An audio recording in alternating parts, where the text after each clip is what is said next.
Hello students. ठीक है, तो कल आपको असाइनमेंट दिया था।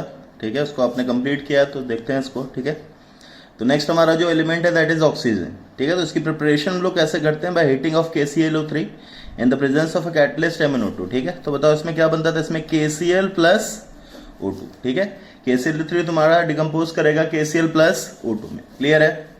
नेक्स्ट इंडस्ट्रियल मेथड देखो, तो इसका इंडस्ट्रियल मेथड सेम होता है जैसे हम लोगों ने नाइट्रोजन का पढ़ा था, by fractional distillation of liquefied air. ठीक है, डिस्टिलेशन ऑफ लिक्विफाइड एयर से हमने नाइट्रोजन क्या किया था, सिमिलर इसका करेंगे। देखो जैसे हम लोग एयर अगर देखें तो एयर तुम्हारा क्या था, N2 plus O2 plus major components क्या थे, CO2। इसमें बॉइलिंग पॉइंट हमने बोला था सबसे ज्यादा किसका आएगा, CO2 का, फिर O2 का, सबसे कम किसका आएगा, N2 का। तो हमने नाइट्रोजन में क्या बोला कि हमने एक टेम्परेचर पे इसको हीट किया where T1 is greater than boiling point of N2 but T1 is less than boiling point of other gases. अगर इस टेम्परेचर पे इसको डिस्टिल किया तो तुम्हारा N2 गैस फॉर्म में बाहर निकल जाता था डिस्टिलेट में, और बाकी तुम्हारा क्या बचा रहता था, O2 प्लस CO2। क्लियर है? आया समझ में? यहां से हमें N2 ऑब्टेन हो गया था। अब फर्दर ये जो बना है, ठीक है, हम सेकेंड स्टेप से क्या करते हैं, O2 का। तो अब इसमें अगर मैंने एक T2 टेम्परेचर पे इसको डिस्टिल किया where T2 is greater than boiling point of O2 but T2 is less than boiling point of CO2 और अदर गैसेस। ठीक है, क्योंकि देखो नाइट्रोजन का सबसे कम आ रहा था, सेकेंड किसका आ रहा था, O2 का। क्लियर है? तो अब इसको हम डिस्टिल जब करेंगे तो तुम्हारा O2 गैसियस फॉर्म में बाहर निकल जाएगा और CO2 और जो अदर गैसेस है वो क्या आ जाएंगी, ठीक है, अलग से। तो hence O2 is obtained as a distillate from distillation of liquefied air in the second step. पहले स्टेप में कौन बाहर निकलेगा, N2। सेकेंड स्टेप में कौन बाहर निकलेगा, O2। क्लियर है कि नहीं? क्लियर है? आया समझ में? ठीक है, नेक्स्ट अभी अदर मेथड्स ऑफ प्रिपरेशन, जैसे HgO क्या बनेगा, Hg plus O2, Ag2O, Ag plus O2। ये क्या है, परऑक्साइड है। परऑक्साइड है तो मैं क्या बोलता था, किसमें जाता था, ऑक्साइड प्लस O2। क्लियर है? Na2O2 प्लस NaOH क्या बनेगा, NaOH प्लस O2। क्लियर है कि नहीं? क्लियर है? आया समझ में? Next NaNO3, NaNO2 plus O2, KMNO4 का बताया था, K2MNO4 plus MNO2 plus O2, K2Cr2O7, K2CrO4 plus Cr2O3 plus O2। Clear है कि नहीं? क्लियर है? अब ये दो रिएक्शन ध्यान दो। PbO2 को अगर मान लो मैंने हीट किया तो Pb का तुम्हें बता रखा है कि Pb की +4 और Pb की +2 में स्टेबल ऑक्सीडेशन स्टेट कौन सी होती है, ये वाली। ड्यू टू रीजन बताओ क्या आएगा इसका, इनर्ट पेयर इफेक्ट। ये तुम्हारा 14th ग्रुप का लोएस्ट मेंबर है, तो लोअर ऑक्सीडेशन स्टेट +2 स्टेबल होगी। और इनर्ट पेयर इफेक्ट में बताया भी था ये तुरंत PbO2 +4 से कहां जाना पसंद करता है, +2 में। तो ये देखो PbO2 क्या है, इसका +4 का, +4 वाला अनस्टेबल है। अनस्टेबल है तुरंत किस में जाएगा, +2 में, और क्या रिलीज कर देगा। क्लियर है कि नहीं? क्लियर है? ठीक है, Pb की +4 oxidation state, higher oxidation state unstable, तो तुरंत किस में जाना चाहेगा, लोअर में, +2 में, और +4 से +2 में जाएगा और साथ में क्या रिलीज करेगा, O2। ठीक है, ये देखो Pb3O4। Pb3O4 तुम्हारा मिक्स्ड ऑक्साइड है, it is a mixed oxide जिसमें PbO भी प्रेजेंट है, PbO2 भी प्रेजेंट है। ठीक है, it is mixed oxide containing both PbO as well as PbO2। तो PbO तो स्टेबल है, ये तो एज इट इज रहेगा, लेकिन ये जो PbO2 प्रेजेंट है ये क्या जाएगा, ये टूट के किस में जाएगा, PbO प्लस। क्लियर है कि नहीं? क्लियर है? आया समझ में? ठीक है, तो ये दो टाइप की रिएक्शन है, ये भी तुम्हें ध्यान रहनी चाहिए। ठीक है, क्लियर है कि नहीं? क्लियर है? एक और साथ में रिएक्शन पढ़ लो, MnO2 on heating gives Mn3O4 plus. ठीक है, आया समझ में? Mn+4 में जब इसको हीट करते हो तो क्या देता है, Mn3O4, और प्लस साथ में क्या रिलीज करता है, ऑक्सीजन। क्लियर है? ठीक है, तो ये तुम्हारे डिफरेंट टाइप्स ऑफ मेथड्स थे for preparation of water, preparation of oxygen. एक आता है इलेक्ट्रोलिसिस ऑफ वाटर, इसको अभी के लिए छोड़ दो। हम लोग इलेक्ट्रोलिसिस जब पढ़ेंगे इलेक्ट्रोकेमिस्ट्री में तो वहां हम लोग इसको देख लेंगे, ठीक है। अभी के लिए इसको यहां ब्लैंक छोड़ देना, ठीक है। नेक्स्ट प्रॉपर्टीज की बात करें तो सबसे पहले it is a colourless gas in gaseous state and pale blue colour in liquid state, ठीक है। गैसियस में कलरलेस होता है लेकिन लिक्विड स्टेट में इसका ब्लू कलर आता है। 3 आइसोटोप्स हैं, O16, O17 and O18, clear है। Non combustible but a supporter of combustion, खुद नहीं जलता है लेकिन दूसरों को जलने में क्या करता है, मदद करता है, ठीक है। केमिकल प्रॉपर्टीज देखो, Li+O2, बताओ भाई क्या बनाएगा, ऑक्साइड। Na+O2 क्या बनाएगा, पर ऑक्साइड। KRbCs ये क्या बनाते थे अपने, सुपर ऑक्साइड, समझ में आया, क्लियर है। C+O2 अगर लिमिटेड है CO, C+O2 अगर एक्सेस में है CO2, N2+O2 NO, तुम्हारा नाइट्रिक एसिड की प्रिपरेशन में किया था, N2+O2 क्या बनाएगा, NO। C2H6+O2 कौन सी रिएक्शन, कंबशन, कंबशन तो C है तो CO2, H है तो H2, CH2+O2 ये भी कंबशन, CO2+, समझ में आया, क्लियर है, ठीक है। और जैसे करते जो तुमसे बोला P4+O2 अगर लिमिटेड क्या बनाएगा, P4O6, P4+O2 एक्सेस में क्या बनाएगा, P4O10। ये सारी रिएक्शंस हम लोग कर रखे हैं, ठीक है। क्लियर है कि नहीं, क्लियर है, आया समझ में, ठीक है। नेक्स्ट तुम्हारा आता है एलिमेंट सल्फर, ठीक है।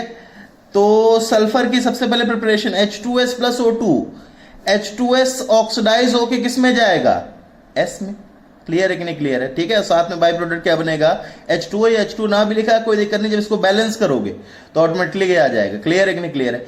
ये H2S को ऑक्सीडाइज करोगे तो किस में जाएगा, सल्फर में। तो बताया था ऑल सल्फाइड सल्फेट्स में जाते हैं एक्सेप्ट H2S जो किस में जाएगा, ठीक है, तुम्हारा सल्फर में, क्लियर है, आया समझ में।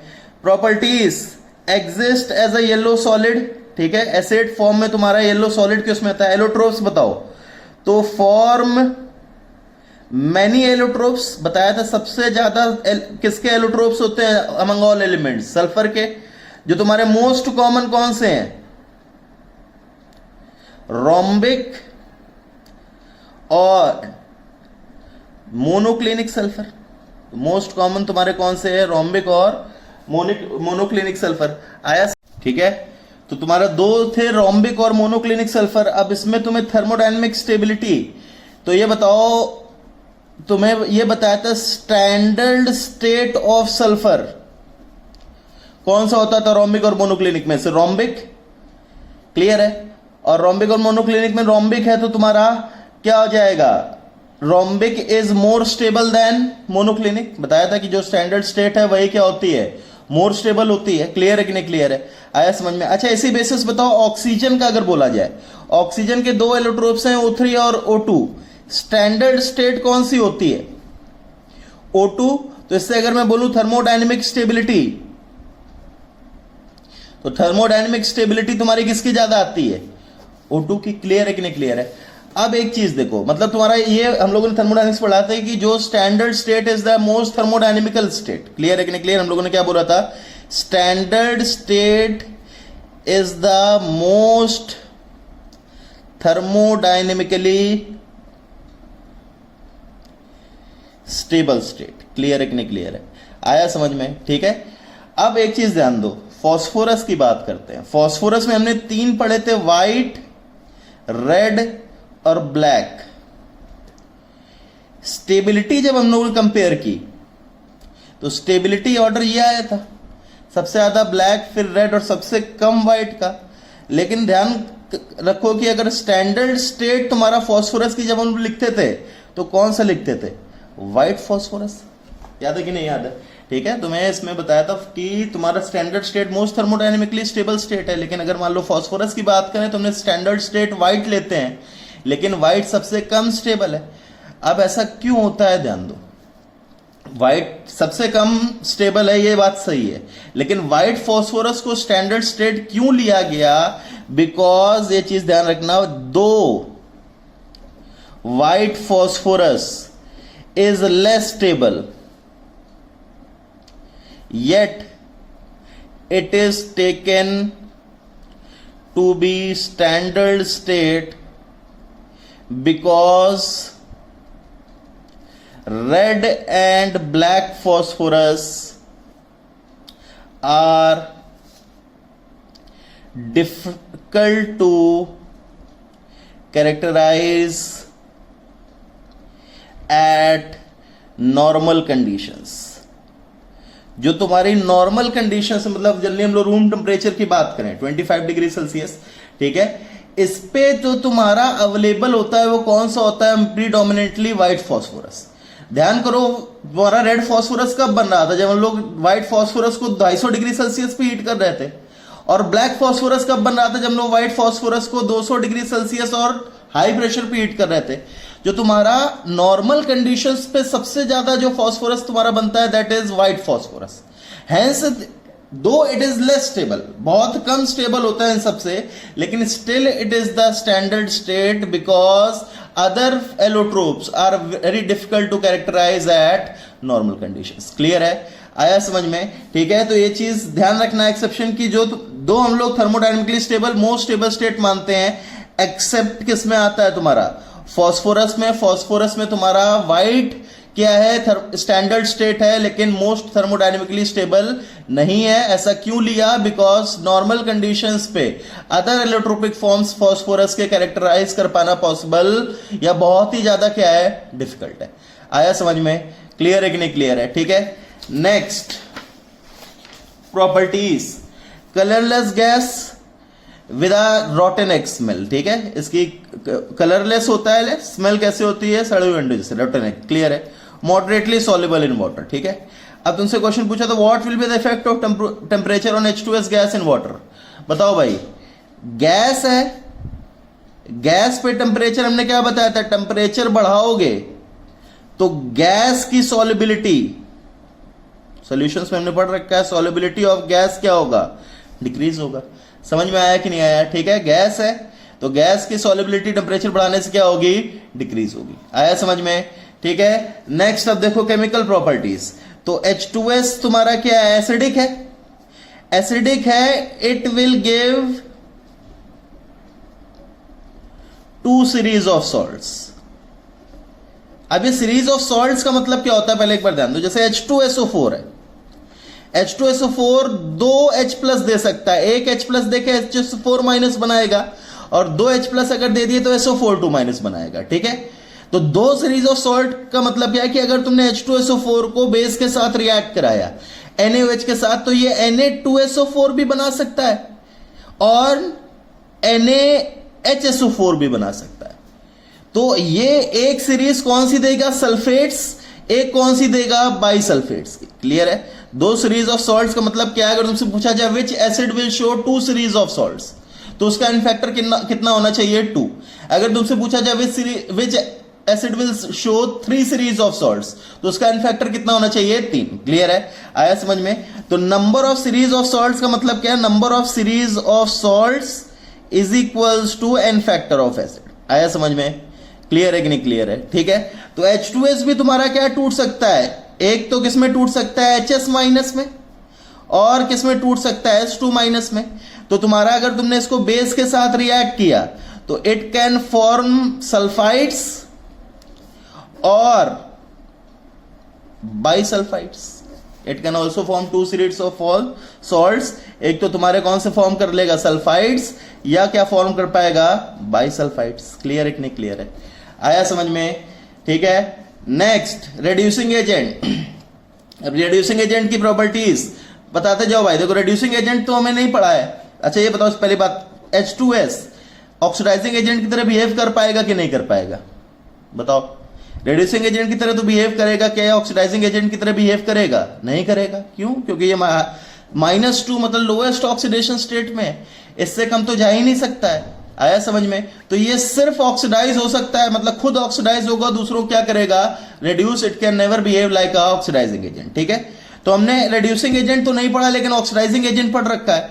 तो बताओ अगर Cl2Br2 अगर H2 होते थे, अच्छा H2S हमेशा ऑक्सीडाइज होके किस में जाएगा? देखो सारे, अगर तुमसे बोला जाए H2S खुद ऑक्सीडाइज होके किस में जाएगा हमेशा? क्लियर है? सल्फर में। आया समझ में? ये कहां जाएंगे, X2 कहां जाएगा, X माइनस में, ठीक है, X2 हमने बताया था X माइनस में। ये एक चीज अलग से ध्यान रख लो, Cl2 Br2I2 है तो ये तो नॉर्मल रिएक्शन है।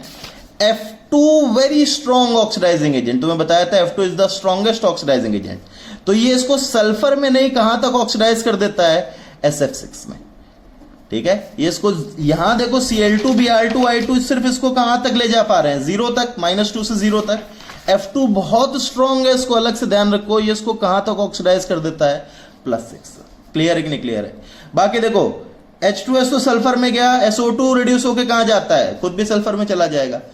H2S सल्फर में गया, H2O2 रिड्यूस होकर कहां जाएगा, H2O में।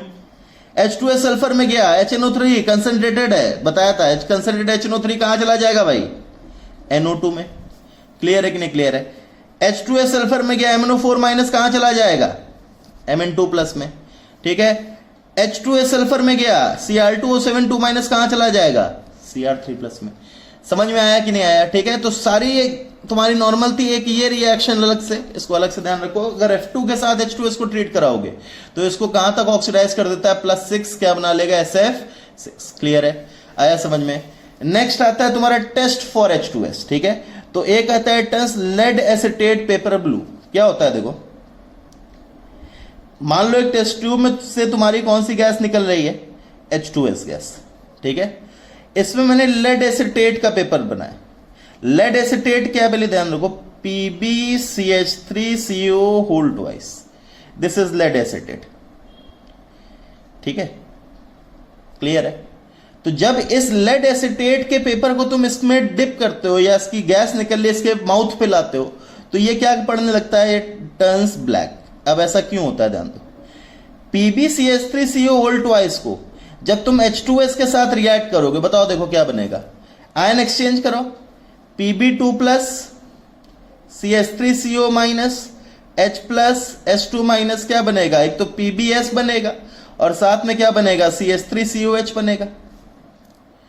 तो ये जो PbS बनता है this is black in colour, ये जो PbS बनता है ये किस कलर का होता है, ब्लैक।